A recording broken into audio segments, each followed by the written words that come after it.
Hello बच्चों, इस video में हम एक्सरसाइज 6.5 के क्वेश्चनों को सॉल्व करेंगे। इससे पहले के जो दो वीडियो थे उसमें हमने इस प्रश्नावली से संबंधित जो प्रमेय दिए हुए थे उनका प्रूफ देखा और उसके बाद हमने उन प्रमेयों से संबंधित जो महत्वपूर्ण एग्जाम्पल थे उनको सॉल्व करके देखा। अब इस वीडियो में हम उन्हीं प्रमेयों से संबंधित जो हमारा एक्सरसाइज 6.5 दिया हुआ है उसके क्वेश्चनों को सॉल्व करेंगे। तो आइए वीडियो को शुरू करते हैं। एक्सरसाइज 6.5 जिसका पहला क्वेश्चन है, इसमें बोला हुआ है कि कुछ त्रिभुजों की भुजाएं नीचे दी गई हैं। निर्धारित कीजिए कि इनमें से कौन कौन से त्रिभुज समकोण त्रिभुज हैं। इस स्थिति में कण की लंबाई भी लिखिए। तो यहाँ पर अगर हम क्वेश्चन नंबर फर्स्ट को देखें तो इसमें कई खंड दिए हुए हैं। इन खंडों में से हमें बताना है कि दिए गए भुजाओं में से जो निर्मित त्रिभुज होगा उनमें से कौन कौन सा त्रिभुज समकोण त्रिभुज होगा। तो हमने प्रमेय वाले जो पार्ट था उसमें हमने पाइथागोरस प्रमेय पढ़ा था और पाइथागोरस प्रमेय जो होता है वो समकोण त्रिभुज से संबंधित होता है।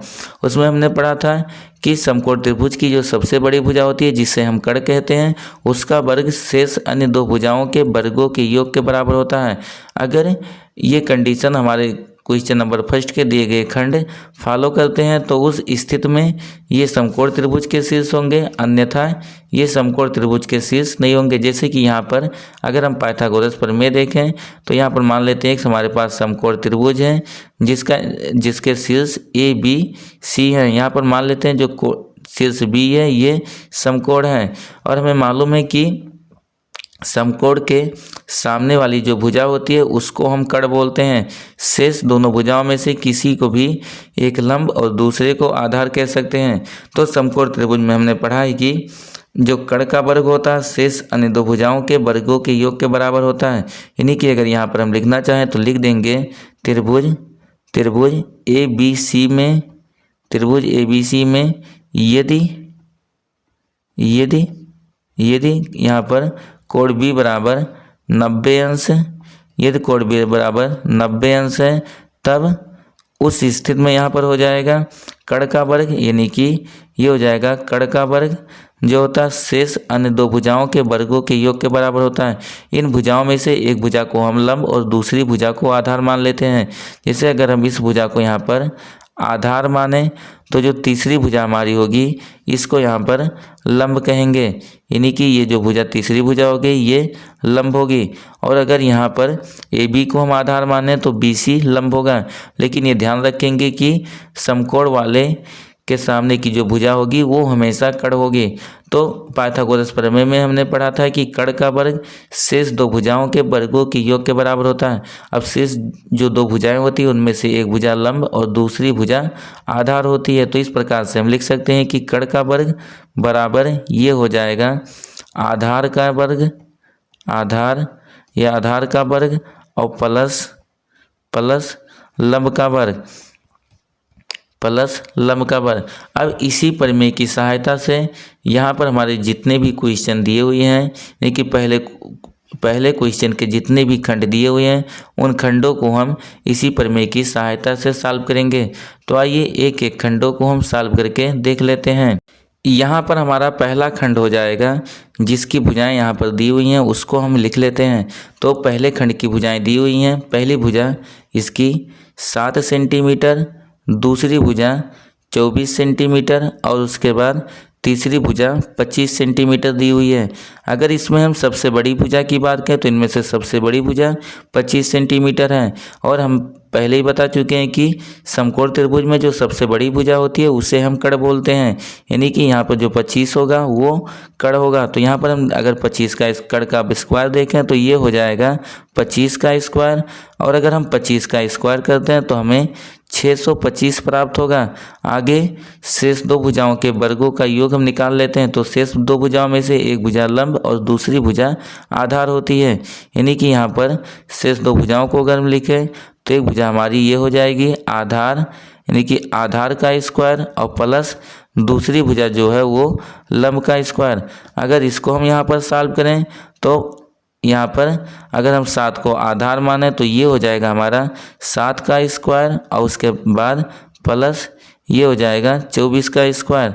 अब अगर इसको हम सॉल्व करते हैं तो यहाँ पर हमें मिल जाएगा 7 का स्क्वायर, ये 49 हो जाएगा और उसके बाद 24 का स्क्वायर ये होता है 576। उसके बाद अगर इन दोनों को हम जोड़ेंगे तो ये 9 6 15 यानी कि 5 हो जाएगा। उसके बाद एक हासिल बचेगा, फिर 7 और 4 11, एक बचा था ये 12 हो गया, फिर 4 और 1 5, सॉरी यहाँ पर 5 और उसके बाद एक हासिल बचा हुआ था ये 6 हो गया, यानी कि यहाँ पर हमको 625 मिल गया। तो यहाँ पर अगर हम देखें तो जो कड़ का वर्ग था शेष दो भुजाओं के वर्गों के योग के बराबर मिला, यानी कि यहाँ पे लिख देंगे हम कि चूँकि कड़ का वर्ग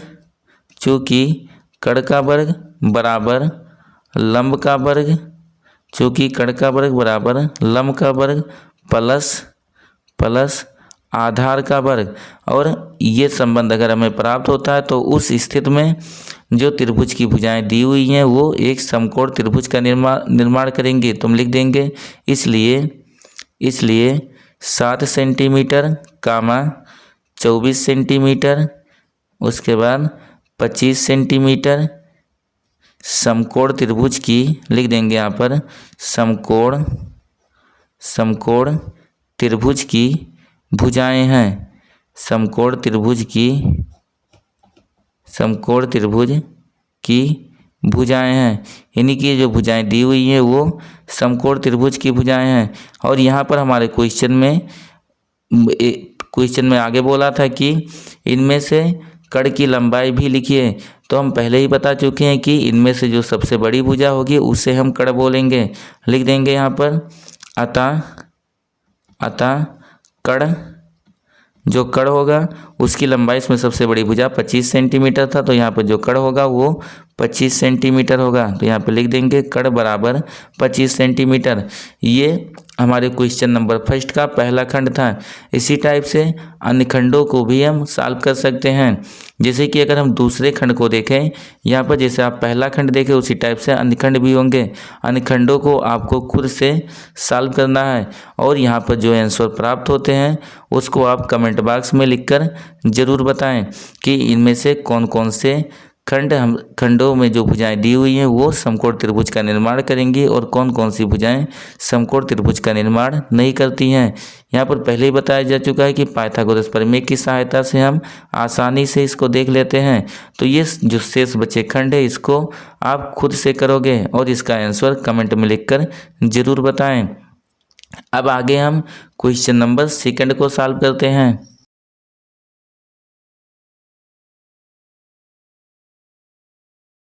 क्वेश्चन नंबर 2 है जिसमें बोला है कि PQR एक समकोण त्रिभुज है जिसका कोण P समकोण है तथा QR पर बिंदु M इस प्रकार स्थित है कि PM लंब QR है। दर्शाइए कि PM स्क्वायर बराबर QM इंटू MR है। अब इस क्वेश्चन को हम यहाँ पर चित्र पहले बना लेते हैं, उसके बाद आपको क्वेश्चन के बारे में समझाते हैं कि इसमें क्या क्या दिया हुआ है।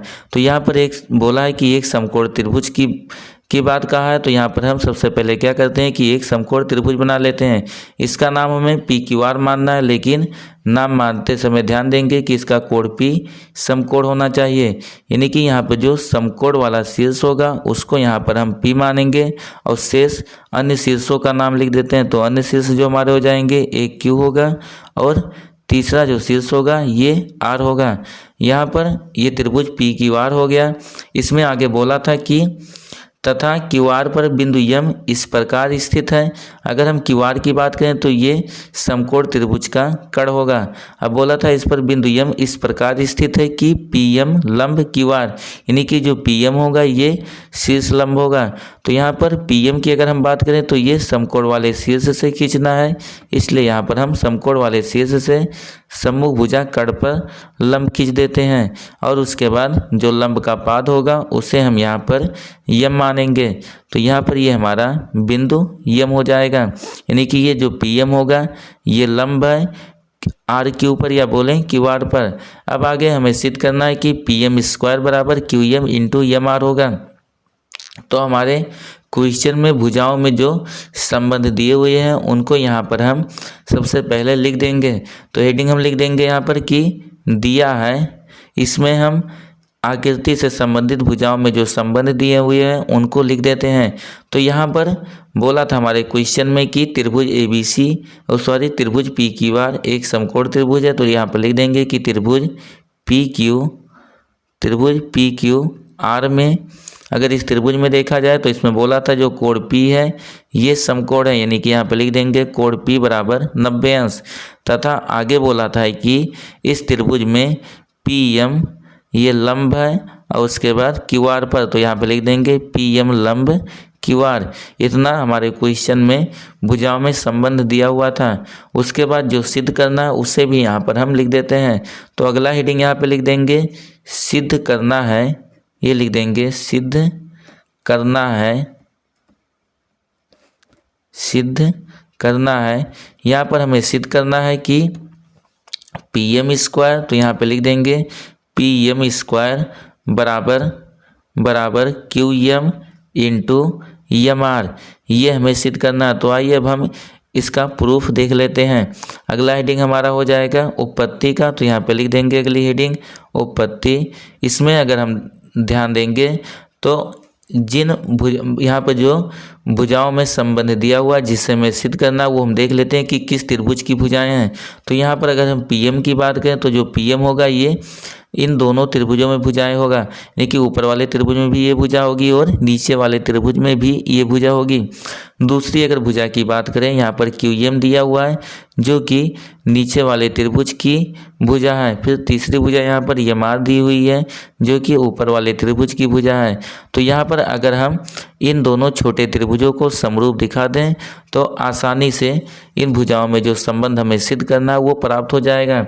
और हम जो थ्योरम वाला पार्ट देखे थे उसमें इस प्रमेय को सिद्ध किए थे कि अगर किसी समकोण त्रिभुज में समकोण वाले शीर्ष से कड़ पर लंब डाला जाए तो शीर्ष लंब के दोनों तरफ के जो त्रिभुज होंगे वे परस्पर समरूप होते हैं और ये बड़े वाले त्रिभुज के भी समरूप होंगे। अब उसी प्रमेय की सहायता से यहाँ पर हम इसको सिद्ध करेंगे। तो यहाँ पर हम लिख देंगे कि यहाँ पे लिख देंगे कि त्रिभुज, ऐसे लिख देंगे कि चूँकि त्रिभुज ये हो जाएगा हमारा RPQ, ये हम प्रमेय की सहायता से लिखें। अगर आप उस प्रमेय का प्रूफ नहीं देखें तो उसे देख लीजिए, क्योंकि यहाँ पर हम सीधे प्रमेय का कथन प्रयोग कर रहे हैं। तो यहाँ पर हो जाएगा त्रिभुज RPQ, यानी कि बड़ा वाला त्रिभुज जो होगा ये छोटे वाले दोनों त्रिभुजों के समरूप होगा। अब यहाँ पर एक एक त्रिभुजों को हम लिख लेते हैं। तो यहाँ पर अगर छोटे वाले में से ऊपर वाले त्रिभुज का नाम लिखें तो ये हो जाएगा त्रिभुज RPQ। इसका जो शीर्ष होगा R ये दोनों त्रिभुजों में कॉमन होगा। उसके बाद अगर दूसरे त्रिभुज की बात करें, दूसरे शीर्ष की बात करें तो ये बड़े वाले त्रिभुज में कोण P समकोण था और छोटे वाले त्रिभुज में कोण M समकोण है, यानी कि शीर्ष P के संगत यहाँ पर शीर्ष M होगा। और जो हमारा तीसरा शीर्ष बचा है ये R हम लिख दिए छोटे वाले त्रिभुज में, M लिख दिए, तो तीसरा शीर्ष यहाँ पर P बचा है तो यहाँ पर P लिख देंगे। अब ये त्रिभुज RPM समरूप होगा त्रिभुज RMP के। अगर यहाँ पर समरूपता प्रतिबंध की बात करें तो यहाँ पर एंगल प्रतिबंध लगाया गया है। तो ये एंगल प्रतिबंध के नियम से समरूप होगा। इसे यहाँ पर हम इक्वेशन नंबर फर्स्ट मान लेते हैं, यानी कि ये हमारा हो जाएगा समीकरण नंबर 1।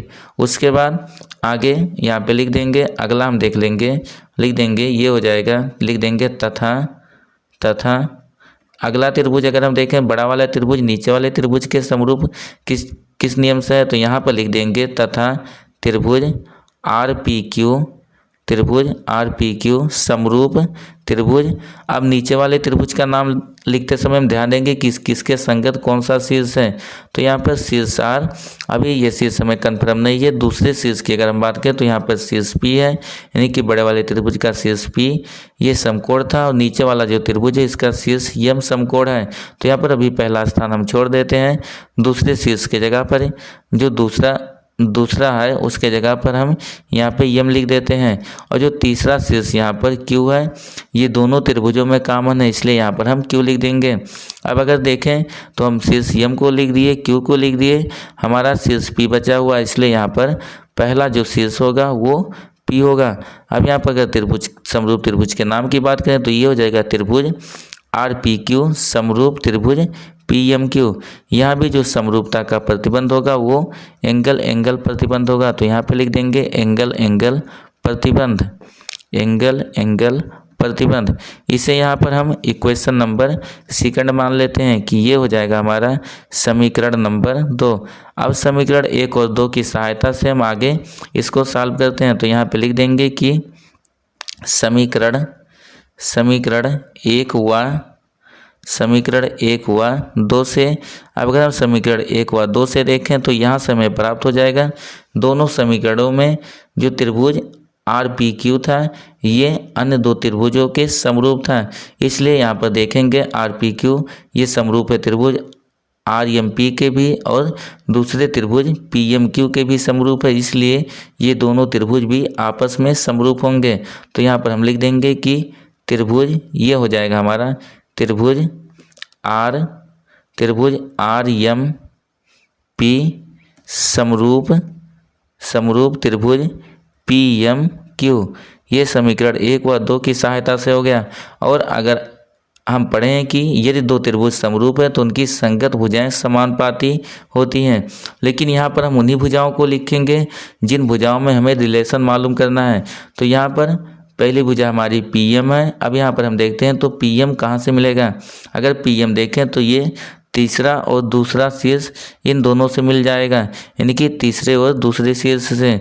तो यहाँ पर हम लिख देंगे अगर तीसरे और दूसरे शीर्ष को लेते हैं तो ये हमारा हो जाएगा पीएम।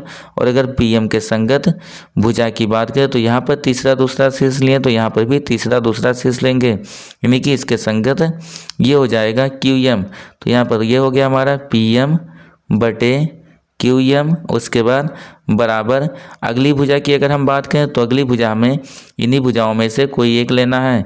तो यहाँ पर अगली भुजा की अगर बात करें तो जो अगली भुजा होगी हमारी, यहाँ पी एम ले चुके थे, अगली भुजा आर एम होगा, जो कि हमें आर एम भी यहाँ पर चाहिए, आर एम बोले या फिर एम आर बोलें।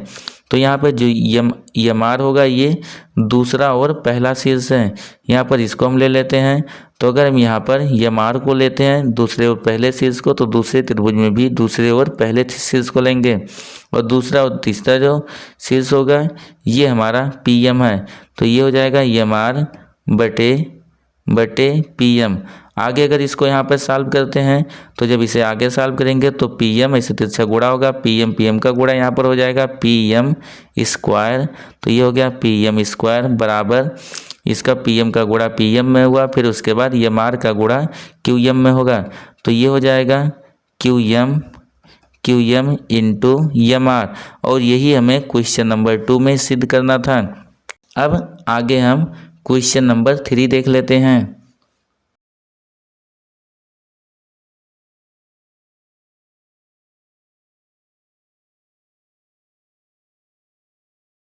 क्वेश्चन नंबर 3 है जिसमें बोला है कि आकृति 6.53 में ABD एक समकोण त्रिभुज है जिसका कोण A समकोण है तथा AC लंब BD है। दर्शाइए कि इसमें 3 खंड दिए हुए हैं। पहले खंड में दिखाना है कि AB स्क्वायर बराबर BC इंटू BD, दूसरे खंड में AC स्क्वायर बराबर BC इंटू DC, और उसके बाद तीसरा खंड है AD स्क्वायर बराबर BD इंटू CD।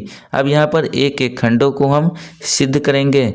यहाँ पर हमारे क्वेश्चन में जो दिया हुआ है वो अगर हम देख रहे हैं तो यहाँ पर बोला है कि त्रिभुज ABD एक समकोण त्रिभुज है। यहाँ आप आकृति देख ही सकते हो जिसका कोण A समकोण है। तो यहाँ पर अगर कोण A की बात करें तो ये जो कोण A दिया हुआ है ये बोला है कि ये समकोण है तथा AC लंब BD है। तो यहाँ पर जो AC समकोण वाले शीर्ष से कड़ पर लंब डाला गया है AC लंब BD पर। उसके बाद ये हमें 3 खंड दिए हुए हैं जिनको सिद्ध करना है। तो एक एक खंडों की यहाँ पर उत्पत्ति हम देख लेते हैं, यानी कि यहाँ पर अब हम एक एक खंडों को प्रूफ करेंगे।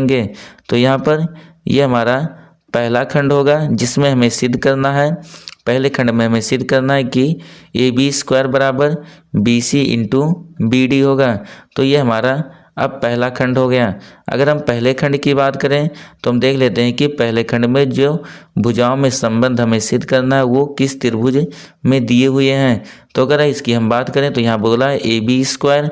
अगर ए बी की बात करें, ए बी स्क्वायर यानी कि ए बी 2 बार मिलेगा, तो ए बी ये नीचे वाले छोटे त्रिभुज में भी होगा और उसके बाद बड़े वाले त्रिभुज में भी है। उसके बाद बी सी की अगर बात करें तो बी सी नीचे वाले त्रिभुज की भुजा है और बी डी बड़े वाले त्रिभुज की भुजा है। यानी कि यहाँ पर जो हम जिन दो भुजाओं को समरूप दिखाएंगे वो एक बड़ी वाली भुजा बड़ा वाला त्रिभुज ए बी डी होगा और उसके बाद दूसरा जो है वो नीचे का ये छोटा त्रिभुज होगा। तो यहाँ पर अगर हम लिखें तो देख लेते हैं कि ये दोनों त्रिभुज किस नियम से समरूप हैं। लिख देंगे यहाँ पर त्रिभुज, ये हो जाएगा हमारा त्रिभुज बी ए डी तथा जो ये बड़ा वाला त्रिभुज एक लिख दिए बी ए डी और उसके बाद दूसरा त्रिभुज नीचे वाला हम ले लेते हैं, लिख देंगे तथा त्रिभुज बी सी ए में। अब इन दोनों त्रिभुजों में हम देख लेते हैं कि ये किस नियम से समरूप हैं। अगर यहाँ पर इनके कोणों की हम बात करें तो इन दोनों त्रिभुजों में यहाँ पर हम थोड़ा इस त्रिभुज को हाईलाइट कर देते हैं, इसकी भुजाओं को।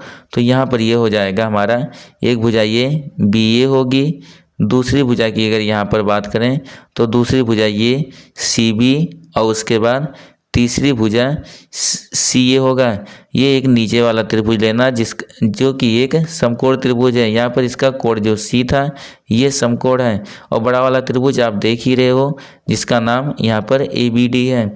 अगर इन दोनों त्रिभुजों में देखें तो बड़े वाले त्रिभुज का कोण ए समकोण है और उसके बाद छोटे वाले त्रिभुज में कोण सी समकोण है। पहले यहाँ पर हम बड़े वाले त्रिभुज का नाम लिखें तो यहाँ पर पहले इससे संबंधित जो कोण है उसको लिखेंगे। तो ये हो जाएगा हमारा कोण ए बराबर, यहाँ पर बड़े वाले त्रिभुज का कोण ए छोटे वाले त्रिभुज के कोण सी के बराबर है, क्योंकि ये दोनों समकोण हैं। तो यहाँ पर अगर कारण आप लिखना चाहो तो लिख सकते हो समकोण। उसके बाद अगर हम दूसरे यहाँ पर कोण की बात करें तो जो कोण बी होगा ये कॉमन होगा। जो कोण बी है ये दोनों त्रिभुजों में होगा, यानी कि बड़े वाले त्रिभुज में भी होगा उसके बाद छोटे वाले त्रिभुज में भी होगा। तो यहाँ पर हम लिख देंगे कोण बी बराबर कोण बी। अगर आप यहाँ कारण फिर लिखना चाहो तो यहाँ पर लिख सकते हैं उभयनिष्ठ कोण, यानी कि ये उभयनिष्ठ कोण होगा, कॉमन कोण होगा।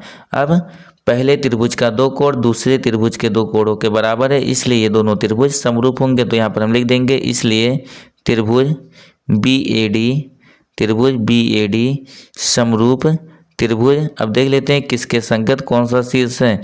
अगर यहाँ पर आप शीर्षों को लिखने में गलती करते हो तब भी यहाँ पर हमें जो भुजाओं में संबंध ज्ञात करना है ये नहीं प्राप्त होगा।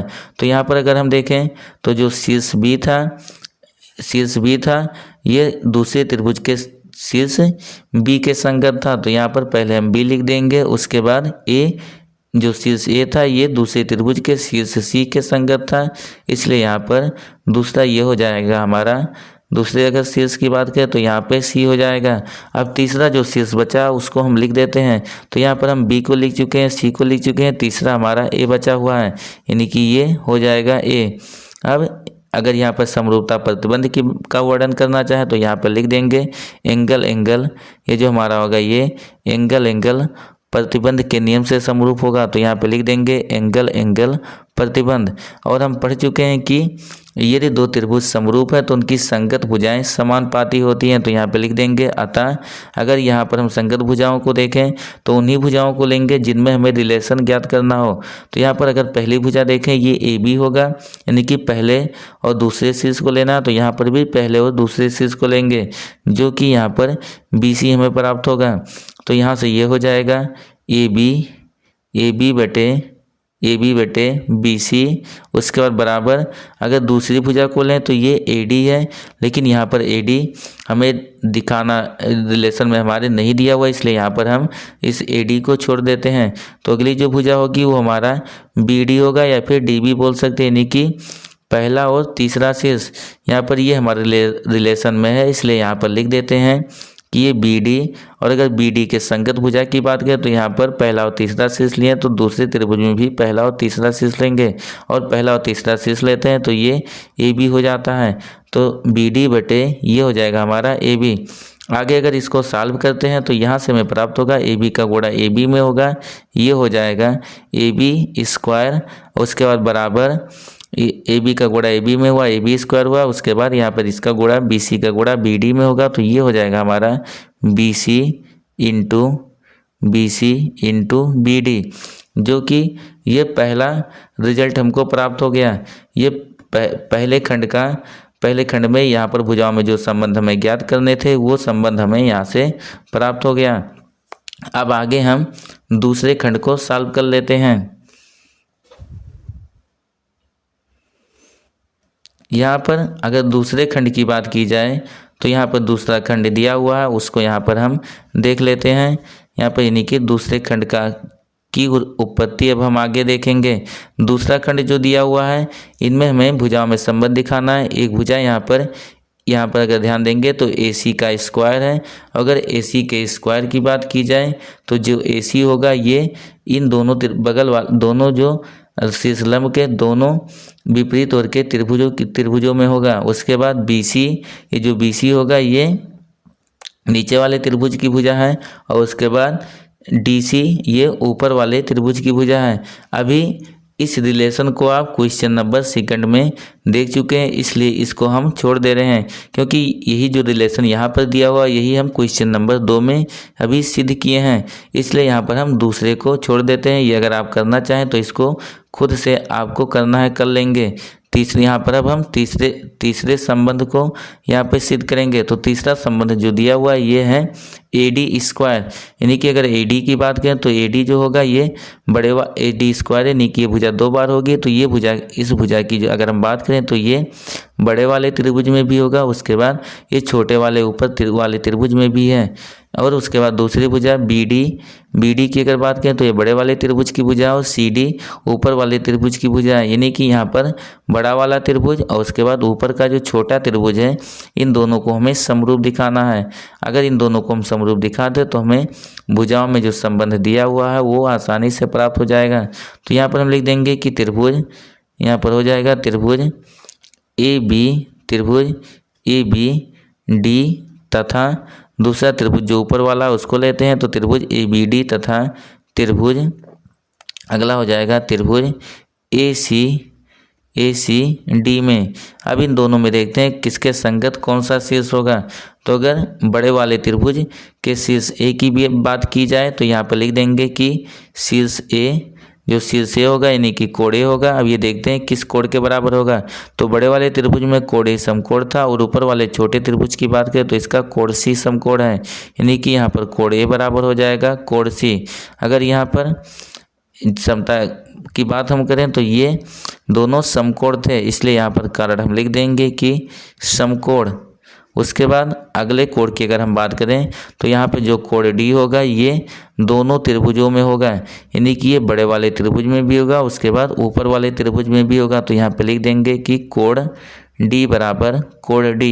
और यहाँ पर कारण लिखना चाहें तो यहाँ पर लिख देंगे उभयनिष्ठ कोण, यानी कि ये जो होगा ये कॉमन एंगल होगा, उभयनिष्ठ कोण होगा। अब अगर यहाँ से देखा जाए तो पहले त्रिभुज का 2 कोण दूसरे त्रिभुज के संगत 2 कोणों के बराबर है, इसलिए ये दोनों त्रिभुज समरूप होंगे। यहाँ पर हम लिख देंगे त्रिभुज ABD समरूप त्रिभुज। अब यहाँ पर समरूप त्रिभुज का नाम लिखते समय हम ध्यान देंगे कि किसके संगत कौन सा शीर्ष था। तो शीर्ष A के संगत शीर्ष C था, इसलिए यहाँ पर C हो जाएगा। शीर्ष B, अभी इसके बारे में हमारे पास कोई सूचना नहीं है तो इसको हम दूसरे स्थान को यहाँ पर खाली छोड़ देते हैं। उसके बाद जो शीर्ष D था ये दोनों में कॉमन था, यानी कि यहाँ पर तीसरे स्थान पर D होगा।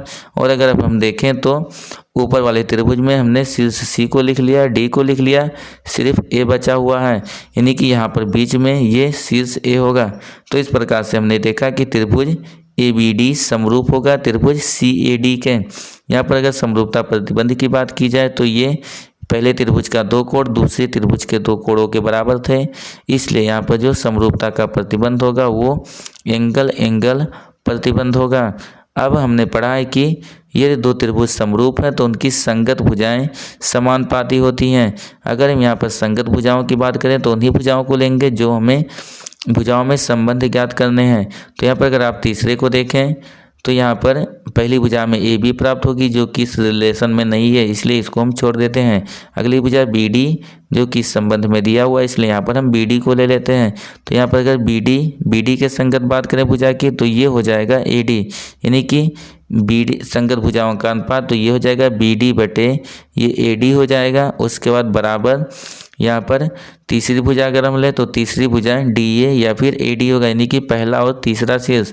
और यहाँ पर अगर हम पहला तीसरा लेते हैं तो दूसरे त्रिभुज के भी पहला और तीसरा शीर्ष लेंगे, तो यहाँ पर ये हो जाएगा सी डी।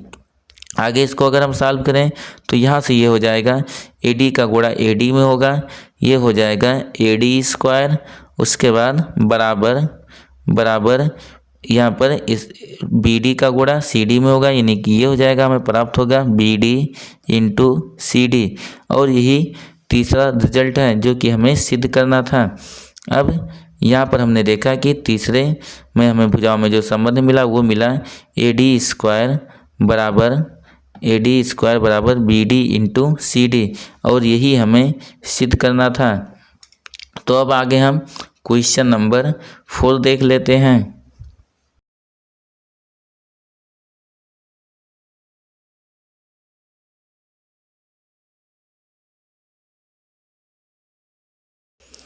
क्वेश्चन नंबर 4 है जिसमें बोला है कि ए बी सी एक समद्विबाहु त्रिभुज है जिसका कोण सी समकोण है। सिद्ध कीजिए कि ए बी स्क्वायर बराबर 2AC स्क्वायर है। अब यहाँ पर सबसे पहले हम क्या करते हैं कि एक समकोण त्रिभुज बना लेते हैं, जो कि बोला है कि ये समकोण त्रिभुज समद्विबाहु त्रिभुज है, यानी कि एक समकोण समद्विबाहु त्रिभुज है जिसका कोण सी समकोण है। तो यहाँ पर सबसे पहले हम एक समकोण समद्विबाहु त्रिभुज की रचना कर लेते हैं। यहाँ पर एक त्रिभुज बना लेते हैं जो कि समकोण समद्विबाहु त्रिभुज है। ये हमारा त्रिभुज हो गया। इसका यहाँ पर हम कुछ नाम मान लेंगे, लेकिन नाम मानते समय ध्यान देंगे कि इसका कोण सी समकोण है, यानी कि जो ये समकोण वाला शीर्ष होगा इसको हमें सी मानना है। शेष आगे की अगर हम शीर्षों की बात करें तो त्रिभुज का नाम ए बी सी था, तो यहाँ पर हम लिख देंगे ये ऊपर वाला शीर्ष ए हो गया, दूसरा शीर्ष हमारा बी और तीसरा शीर्ष ये सी हो गया। आगे बोला था जिसका ये ए बी सी एक समद्विबाहु त्रिभुज है जिसका कोण सी समकोण है, तो कोण सी को हम पहले समकोण मान चुके हैं। ये समद्विबाहु त्रिभुज बोला था, तो ये कट त्रिभुज समकोण त्रिभुज के सबसे बड़ी भुजा होती है। शेष दोनों भुजाएं जो यहाँ पर है वो बराबर होंगी, यानी कि यहाँ पर जो ए सी होगा वो बी सी के बराबर होगा। इस प्रकार से ये ए बी सी एक समकोण त्रिभुज हो गया। यहाँ पर हमें दिखाना है कि ए बी स्क्वायर बराबर 2AC स्क्वायर होगा। तो यहाँ पर हमारे क्वेश्चन में भुजाओं से संबंधित जो सूचनाएं दी हुई हैं उसको यहाँ पर सबसे पहले हम व्यक्त कर देते हैं। तो हेडिंग यहाँ पे लिख देंगे कि दिया है, ये हमारे क्वेश्चन में दिया हुआ था कि जो त्रिभुज है जिसका नाम ए बी सी है ये एक समकोण समद्विबाहु त्रिभुज है, यानी कि हम लिख देंगे त्रिभुज ए बी सी में अगर समकोण वाले शीर्ष की बात करें तो यहाँ पर शीर्ष सी जो यानी कि कोण जो सी था ये समकोण 90 अंश है, तथा आगे दो भुजाएं यहाँ पर बराबर दी हुई थी क्योंकि ये समकोण समद्विबाहु त्रिभुज था। तो यहाँ पर जो ए सी है वो बी सी के बराबर है, इसलिए यहाँ पर हम लिख देंगे कि ए सी बराबर बी सी, ये दिया हुआ है। उसके बाद जो हमें सिद्ध करना है उसको भी यहाँ पर हम लिख देते हैं। तो अगला हेडिंग यहाँ पे लिख देंगे हम कि सिद्ध करना है। यहाँ पर हमें सिद्ध करना था कि ये जो ए बी स्क्वायर होगा वो 2AC स्क्वायर के बराबर होगा। तो यहाँ पे लिख देंगे ए बी स्क्वायर, ये हो जाएगा आगे हमारा ए बी स्क्वायर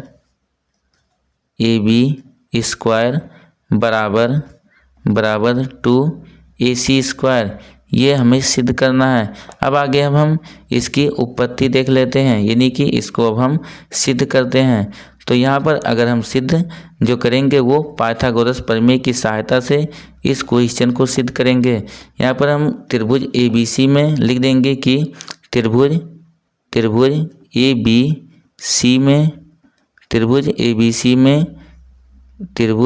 सी में कोण बी 90 अंश है, ठीक, कोण बी 90 अंश है। इसलिए अगर ये कोण बी किसी त्रिभुज का एक कोण 90 अंश है तो वो समकोण त्रिभुज होता है, और समकोण त्रिभुज में हम पाइथागोरस प्रमेय प्रयोग करते हैं।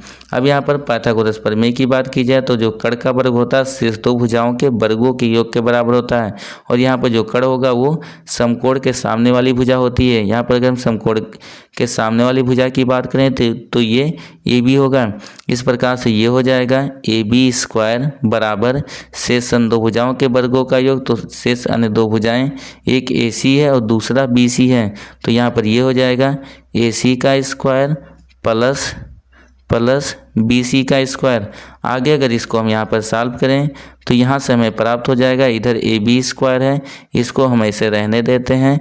फिर अगर हम दाएं साइड की बात करें तो यहाँ पर ए सी स्क्वायर है, ए सी स्क्वायर हो गया, उसके बाद प्लस बी सी स्क्वायर। और यहाँ पर हम पहले ही देख चुके हैं कि जो यहाँ पर बी सी है वो ए सी के बराबर है, इसलिए यहाँ पर हम बी सी की जगह पर ए सी लिख सकते हैं। तो यहाँ पर बी सी का स्क्वायर था, इसलिए यहाँ पर ए सी का स्क्वायर हो जाएगा। आगे इसको अगर हम देखें तो ये हमारा हो गया ए बी स्क्वायर बराबर ए सी स्क्वायर प्लस ए सी स्क्वायर। ये दो बार है, इसलिए यहाँ पर हो जाएगा 2 इंटू ए सी स्क्वायर। और यही हमें सिद्ध करना था कि इस समकोण समद्विबाहु त्रिभुज में ए बी स्क्वायर बराबर 2ac स्क्वायर होगा, जो कि यहाँ पर हमने सिद्ध करके दिखा दिया। अब इससे आगे का क्वेश्चन हम देख लेते हैं, यानी कि क्वेश्चन नंबर 5 देख लेते हैं।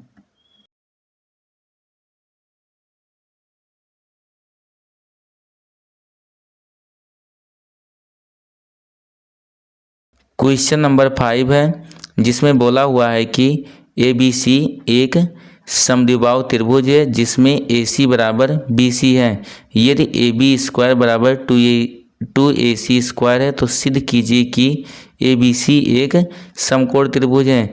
जैसा कि अभी हमने क्वेश्चन नंबर 4 देखा, ये क्वेश्चन ठीक उसी का विलोम है, यानी कि वहाँ पर समकोण समद्विबाहु त्रिभुज दिया हुआ था और हमें सिद्ध करना था ए बी स्क्वायर बराबर 2ac स्क्वायर, और यहाँ पर ये ए बी स्क्वायर बराबर 2ac स्क्वायर दिया हुआ और हमें सिद्ध करना है कि ये एक समकोण समद्विबाहु त्रिभुज है। तो आगे हम क्या करते हैं कि सबसे पहले यहाँ पर समकोण त्रिभुज की एक आकृति बना लेते हैं। यहाँ पर एक समकोण त्रिभुज की एक आकृति बना लेंगे। ये हो जाएगा, बोला कि ए बी सी एक समद्विबाहु त्रिभुज है, यानी कि ये एक समद्विबाहु त्रिभुज है। अभी ऐसा नहीं बोला कि ये समकोण त्रिभुज है, लेकिन यहाँ पर बाद में हमें समकोण त्रिभुज प्राप्त होगा, क्योंकि अभी हम पिछला क्वेश्चन देख चुके हैं। आगे इसमें बोला है इसके भुजाओं का हम कुछ भी नाम यहाँ मान सकते हैं, कोई कंडीशन नहीं है कि हमें किसको एक बी या सी मानना है, बस हमें त्रिभुज का नाम यहाँ पर ए बी सी लिखना है। तो इनके शीर्षों को हम ए बी और सी ही मानेंगे, यानी कि ये पहला शीर्ष हमारा हो गया जिसको ए बोल दिया गया, दूसरा शीर्ष यहाँ पर बी और उसके बाद तीसरा शीर्ष यहाँ पे सी है। तो ये हो जाएगा हमारा। आगे अगर यहाँ पर हम बात करें कि बोला ए बी सी एक समद्विबाहु त्रिभुज है, यहाँ पर अगर आप ध्यान देंगे तो यहाँ पर थोड़ा, अभी हम पिछले क्वेश्चन में देखे थे कि यहाँ पर हमें सिद्ध करना है ए बी स्क्वायर, तो ये जाहिर सी बात है जो ए बी स्क्वायर होगा ये कड़ होगा। और यहाँ पर हम नाम लिखते समय ध्यान देंगे कि जो ए बी है वो कड़ होना चाहिए, इसलिए यहाँ पर ये ऊपर शीर्ष ए मान लिए, उसके बाद यहाँ पर शीर्ष बी मान लेते हैं और ये तीसरा शीर्ष हमारा सी हो जाएगा। यहाँ पर अभी समकोण त्रिभुज तो बोला नहीं है, इसलिए इसको भी ऐसे हम छोड़ देते हैं। यहाँ पर लिख देंगे हमारे क्वेश्चन में भुजाओं से संबंधित जो यहाँ पर सूचनाएं दी हुई हैं उसको यहाँ पर पहले हम व्यक्त कर देते हैं। तो यहाँ पर हेडिंग लिख देंगे कि दिया है। अब इसमें हमारे क्वेश्चन में दिया हुआ था कि बोला था ए बी सी एक समद्विबाहु त्रिभुज है, लिख देंगे कि त्रिभुज ए बी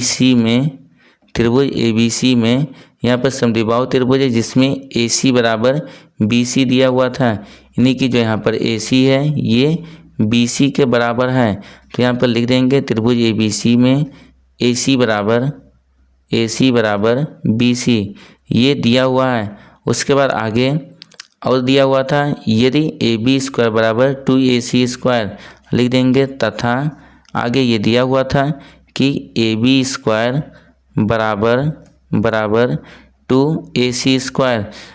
फिर आगे बोला था तो सिद्ध कीजिए कि ABC एक समकोण त्रिभुज है, यानी कि यहाँ पर जो हमें सिद्ध करना उसको भी यहाँ पर लिख देते हैं हम। तो यहाँ पर अगला हेडिंग लिख देंगे कि सिद्ध करना है, इसमें जो हमें सिद्ध करना है उसको हम लिख देते हैं। तो हमें यहाँ पर सिद्ध करना है कि ABC एक समकोण त्रिभुज होगा, लिख देंगे कि त्रिभुज ABC समकोण त्रिभुज ABC समकोण त्रिभुज है, समकोण त्रिभुज है, ये हमें सिद्ध करना है। अब आगे हम इसकी उत्पत्ति देख लेते हैं, यानी कि इसको आगे हम अब सिद्ध करते हैं। तो यहाँ पे लिख देंगे अगला हेडिंग उत्पत्ति। इसमें हम क्या करते हैं, हमारे क्वेश्चन में जो कंडीशन दिए हुए हैं उनको यहाँ पर हम लिख लेते हैं। यहाँ पर दिया हुआ था कि लिख देंगे यहाँ पर कि त्रिभुज ABC में ये दिया हुआ है कि AB² बराबर 2AC²। यहाँ पर आप चाहें तो यहाँ पर क्वेश्चन में पीछे की तरफ लिख देते हैं कि दिया है, यानी कि ये हमारे क्वेश्चन में दिया हुआ था। आगे अगर इसको हम सॉल्व करें तो ये हो जाएगा हमारा, यहाँ पर AC² 2 बार है तो इसको हम लिख देते हैं कि AC² और प्लस ये हो जाएगा AC²। आगे इसको थोड़ा और हम सॉल्व करें तो ये हो जाएगा हमारा AC² प्लस यहाँ पर AC के जगह पर अगर हम देखें तो जो AC था वो BC के बराबर था, यानी कि यहाँ पर AC के जगह पर हम BC भी लिख सकते हैं। तो यहाँ पर AC के जगह पर BC लिख देंगे, AC का स्क्वायर था तो ये हो जाएगा BC का स्क्वायर। अब आगे अगर हम दूसरे साइड की बात करें, यानी कि बाएं साइड की बात करें तो यहाँ पर बाएं साइड में AB² था, इसको भी यहाँ पर हम लिख लेते हैं AB²। अब यहाँ से हमें प्राप्त हुआ कि AB² बराबर AC² प्लस BC²। और अगर आकृति में हम ध्यान दें तो AB, AC और BC ये त्रिभुज की तीनों भुजाएं हैं, और इनमें हमें प्राप्त हुआ कि एक भुजा का वर्ग शेष दो भुजाओं के वर्गों के योग के बराबर है। और हमने पहले ही पढ़ लिए हैं कि यदि किसी त्रिभुज में एक भुजा का वर्ग शेष दो भुजाओं के वर्गों के योग के बराबर है तो उस स्थिति में जो त्रिभुज होता है वो समकोण त्रिभुज होता है। और इसमें जिस भुजा का वर्ग शेष दो भुजाओं के वर्ग के बराबर होता है वो उस त्रिभुज का कर्ण होता है, यानी कि जो यहाँ पर AB होगा वो कर्ण होगा, और कर्ण के सामने वाला जो शीर्ष होता है वो समकोण होता है, यानी कि यहाँ पर जो कोण C होगा वो समकोण होगा। लिख देंगे यहाँ पर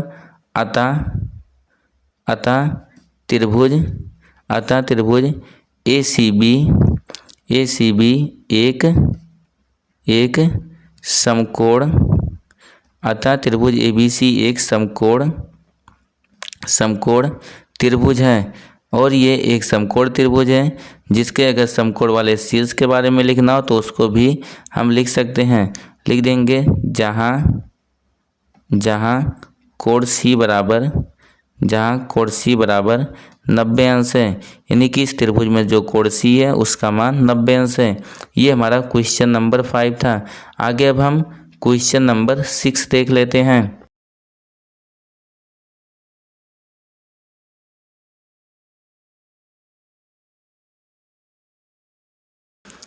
क्वेश्चन नंबर 6 है जिसमें बोला है कि एक समबाहु त्रिभुज ABC की भुजा 2A है, उसके प्रत्येक शीर्षलंब की लंबाई ज्ञात कीजिए। यानी कि हमारे पास एक समबाहु त्रिभुज है जिसके प्रत्येक भुजा की लंबाई 2A है और उसके प्रत्येक शीर्षलंब की लंबाई ज्ञात कीजिए। हम जानते हैं समबाहु त्रिभुज की प्रॉपर्टी की, जो समबाहु त्रिभुज होता है उसकी प्रत्येक भुजाएं बराबर होती हैं और उसके प्रत्येक शीर्षलंब भी बराबर होते हैं। तो यहाँ पर हम एक समबाहु त्रिभुज बना देते हैं, जैसे कि यहाँ पर एक समबाहु त्रिभुज बना दिया गया जिसका हम कुछ नाम मान लेते हैं, क्योंकि यहाँ नाम के बारे में तो कुछ बोला नहीं है, इसलिए अपने मर्जी से हम कोई भी नाम इसका मान सकते हैं। मान लेते हैं यहाँ पर जो हम समबाहु त्रिभुज बनाए इसका नाम ABC है, तो इसके शीर्षों को हम लिख देंगे, ये हो जाएगा हमारा त्रिभुज ABC।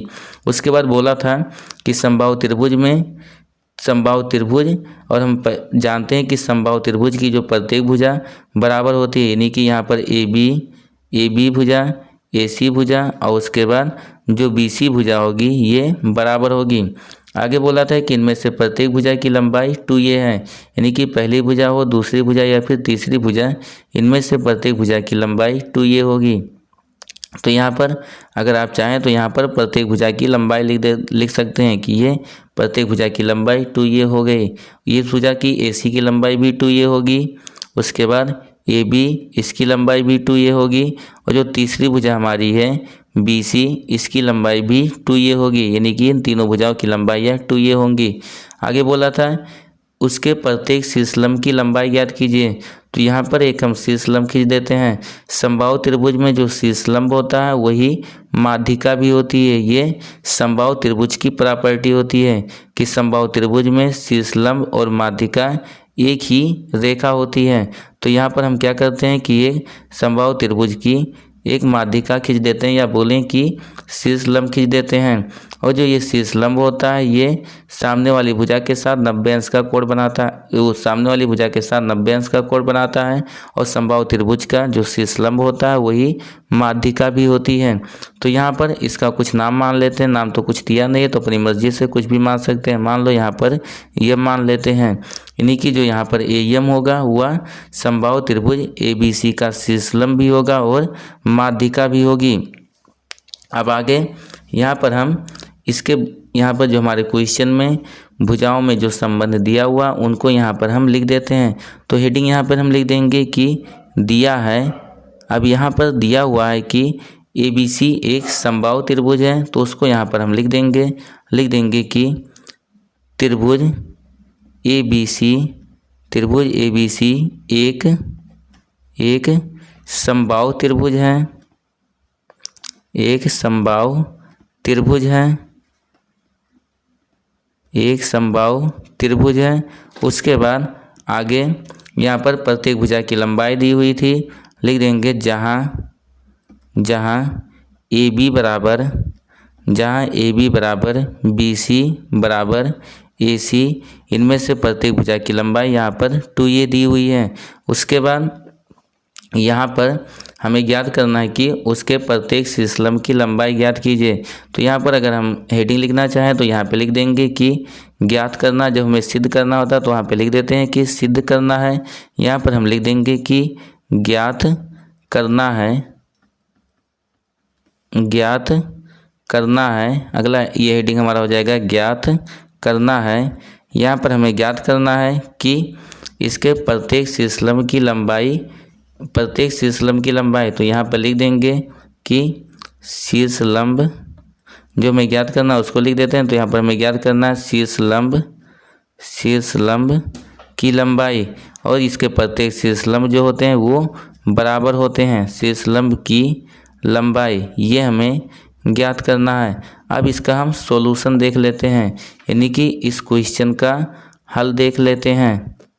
अब यहाँ पर हम देखें तो यहाँ पर जब हम शीर्षलंब खींचेंगे तो ये जो हमारा भुजा BC होगा ये दो बराबर भागों में बढ़ जाएगा। पूरी लंबाई BC की लंबाई 2a थी, तो आधे भुजा की लंबाई ये a होगी, यानी कि जो यहाँ पर MC होगा, अगर इसके लंबाई की हम बात करें तो यहाँ पर जो MC होगा इसकी लंबाई a होगी। और उसके बाद AC की लंबाई पहले से 2a है। यहाँ पर हमें AM की लंबाई मालूम करनी है, और यहाँ पर शीर्षलंब है ये, तो इसका एक कोण समकोण है, यानी कि यहाँ पर हमें AMC ये एक समकोण त्रिभुज प्राप्त होगा। लिख देंगे यहाँ पर त्रिभुज AMC में, त्रिभुज AMC में कोण यम यहाँ पर लिख देंगे त्रिभुज AMC में कोण यम बराबर 90 अंश। कोण यम बराबर 90 अंश है, और अगर इसका एक कोण 90 अंश है तो यहाँ पर हम पाइथागोरस प्रमेय का वर्णन कर सकते हैं, यानी कि पाइथागोरस प्रमेय लिख सकते हैं। तो यहाँ पर अगर समकोण वाले शीर्ष यहाँ पर की बात की जाए तो ये यम है, और यम के सामने यहाँ पर AC भुजा है, इसलिए यहाँ पर ये हो जाएगा AC का वर्ग बराबर शेष दो भुजाओं के वर्गों के योग के बराबर होता है। तो शेष दो भुजाएं, एक भुजा यहाँ पर AM है तो यहाँ पर हो जाएगा AM का स्क्वायर प्लस दूसरी भुजा यहाँ पर MC है, तो AM प्लस MC का स्क्वायर हो जाएगा। आगे अगर इसको हम यहाँ पर सॉल्व करते हैं तो इनमें से जिन भुजाओं का मान मालूम है उसको यहाँ पर हम लिख देंगे। AC इसकी लंबाई 2a है तो यहाँ पर हम लिख देंगे 2a। AC का स्क्वायर था तो ये हो जाएगा 2a का स्क्वायर बराबर AM। इस भुजा की लंबाई हमें ज्ञात करना है तो यहाँ पर AM को इसे हम छोड़ देंगे प्लस MC। और अगर MC की बात की जाए तो इसका मान a है, इसलिए यहाँ पर हो जाएगा a स्क्वायर। आगे अगर इसको हम सॉल्व करते हैं तो ये स्क्वायर 2a का स्क्वायर यानी कि 2 का स्क्वायर 4 हो जाएगा, फिर a का स्क्वायर a हो गया बराबर ये हो गया AM स्क्वायर, उसके बाद प्लस a स्क्वायर हो जाएगा। अब यहाँ पर हमें AM स्क्वायर का मान निकालना है तो यहाँ पर हम लिख देंगे AM स्क्वायर बराबर ये हमारा हो जाएगा, पहले से ये 4a स्क्वायर था तो ये हो गया 4a स्क्वायर, फिर a स्क्वायर दूसरे साइड में जाएगा तो इधर प्लस में है, बराबर के दूसरे साइड में गया तो ये माइनस हो गया, यानी कि ये हो जाएगा माइनस a स्क्वायर। आगे अगर इसको हम सॉल्व करें तो ये हो जाएगा AM स्क्वायर बराबर a स्क्वायर 4 बार प्लस में है, उसके बाद एक बार माइनस में है तो 4 बार में से एक बार घट जाएगा तो ये बचेगा 3a स्क्वायर। हमें AM का मान ज्ञात करना था, इसलिए यहाँ पर जब हम AM बराबर लिखेंगे तो ये अंडर रूट में हो जाएगा, यानी कि स्क्वायर रूट 3a स्क्वायर हो जाएगा। अगर हम इसके स्क्वायर रूट की बात करें तो 3 का स्क्वायर रूट हमें नहीं मालूम है इसको, इसलिए इसको स्क्वायर रूट में ही रहने देते हैं और a स्क्वायर का जो स्क्वायर रूट होगा वो a होगा। इस प्रकार से हमने देखा कि AM की लंबाई हमें √3a प्राप्त हुई, जो कि यहाँ पर शीर्ष लंब था। इसी प्रकार से अगर अन्य शीर्ष लंब निकालेंगे तो उसका मान भी √3a प्राप्त होगा।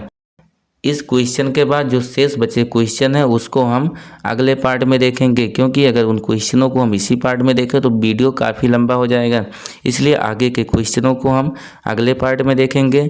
अगर ये वीडियो आपको पसंद आया हो तो वीडियो को लाइक और शेयर ज़रूर करें, और अगर आप चैनल पर नए हो तो चैनल को सब्सक्राइब करके बेल आइकन दबा दें, जिससे कि आने वाली हर वीडियो की नोटिफिकेशन आपको प्राप्त होती रहे।